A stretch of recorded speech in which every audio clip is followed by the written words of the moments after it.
Hello everyone, and welcome to Biopedia. Last time, we started looking at some digitized data from two townships in Connecticut in the US Census of 1790. Back then, we looked at it specifically in the context of how common the use of suffixes was as an anthropological practice within the census data. However, there is still more to explore. So today, I thought we could look at some other aspects of this census data. Let's begin with family size, and to talk about this, we need to talk about the categories that the 1790 US Census uses. The census asks heads of households to fill in certain bits of information about who exactly is living under their roof. The first category is the name of the head of household themselves. This is where we got our information about suffixes from last time we studied this data. However, today it is the other categories which interest us. How many males are in the household is split into two distinct categorizations: males under 16 years of age and males over 16. However, this same split does not apply to females, who are lumped together in one group in this census. Finally, the census lists a box for other free people, and then a final category for the number of slaves in the household. Now, this is all very grim and distressing on that last front, made even worse by the fact that the first three categories are specifically apparently for white people, implying non-white people who were free regardless of male or female were just lumped together in the category just before slaves. So, moving on from these distressing implications, this begs the question: can we extrapolate from this data how large a family approximately was in 1790s Connecticut? Moreover, can we extrapolate what the sex ratio may have been in general? Let's turn to the sex ratio question first, or the divide between males and females. Obviously, there are going to be some assumptions with my handling of this data. Namely, I cannot include the slaves or the other free people in my workings, as they're not split into male or female. Now, as a reminder, we are specifically looking at the data for Brookfield and Danbury in Connecticut. These townships have a combined population of all categories of 1,013 and 2,992 people respectively. So, let's add up the figures for the first three categories and see what we end up with. For Brookfield, we are left with 268 males over the age of 16, 218 males under the age of 16, and 517 females.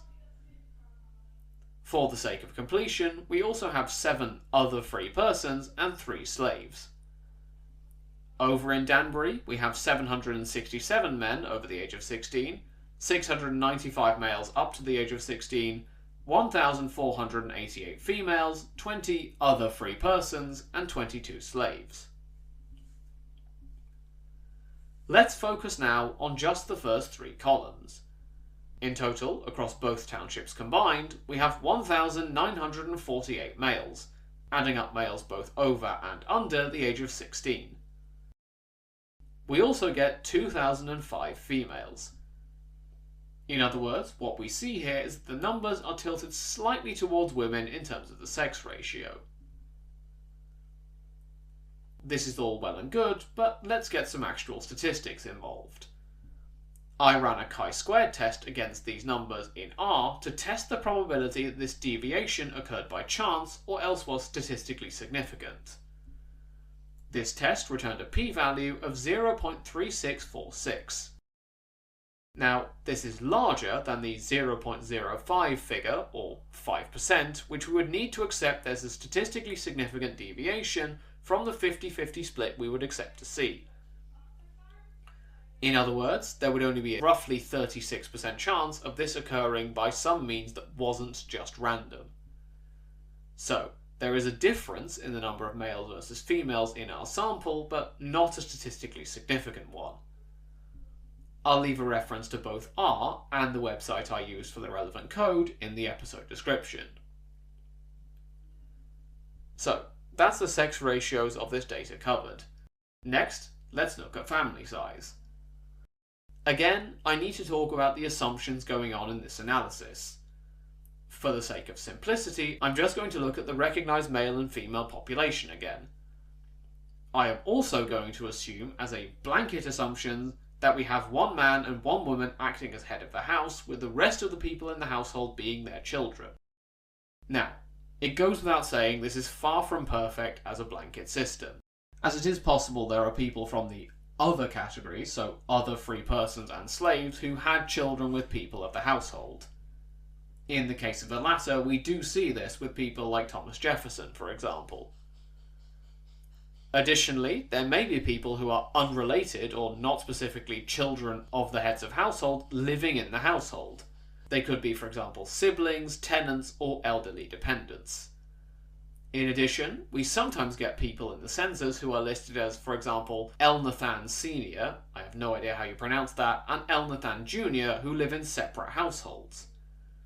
In situations like these, it can be assumed that either not all children of the former, so the senior, would be living at home, or that the children have moved out, and hence there will be different individuals living in the house. Finally, on some occasions there are women as heads of house. I'm not fully sure what the implications of this might be, but the lack of a male figure acting as head of household at the time might suggest they're living alone or else are widows. In such a case, our assumption of one man and one woman acting as the parents of the household wouldn't work, and the numbers would shift. However, all of this said, this generalisation is the best I can do given the spotty nature of the information I have to work with. Given that we can't make very complex individual basis assumptions about household, we will have to make do with this for now. So, with that heavy caveat out of the way, let's get to the numbers. If we look at the town of Danbury as an example, the average per household there, looking just at specifically mentioned males and females, is 5.296 people per household when rounded to 3 decimal places. Subtracting 2 on average for a father and a mother gives us 3.296 children, rounding to roughly 3 per household. Over in Brookfield, we get a similar story. Here, the number we get is 5.307 people per household when rounded to 3 decimal places. Again, subtracting out the inferred mother and father in most cases gives us 3.307 children, or again, roughly 3 per household. Now, once again, this system is far from perfect. We have, after all, ignored the documented cases of female head of household, which we said earlier might influence things in the census. We've also ignored that a census is a snapshot rather than a family tree. However, this generalised answer does tell us something interesting. Let's take a moment to compare the numbers we just got with the birth rate in the relatively more modern United States throughout time. For this, I need to acknowledge the Our World in Data website, which has yearly birth rates between 1933 and 2023. Across these 90 years, the birth rate changed from a value of 2.012 to a value of 1.624. Now, from the starting value in 1933, the number rose until there was a peak of 3.754 in the year 1958, before we then see a general decline. For context, both the 1933 value and the 2023 value are below the so-called replacement value of 2.1. This is a general trend we see around the world. A 2024 article in The Lancet estimates that, by the year 2100, 97% of countries will have a birth rate which is lower than the 2.1 children per family needed to keep their population stable. For the purposes of our episode today, I will leave our analysis there for now. However, I am sure we can come back to the topic of birth rates across the world and across time in a future episode, as the Our World in Data dataset still has plenty left to explore. Moreover, I'm sure we can bring in more data from the 1790 US Census in future, as there is far more to look at there. However, for now at least, that brings us to the end of today's episode. As always, thank you all for listening. Feel free to get in touch at the show's email address if you have any questions, comments, or topic suggestions for future episodes. Until next time, have a great week, everyone.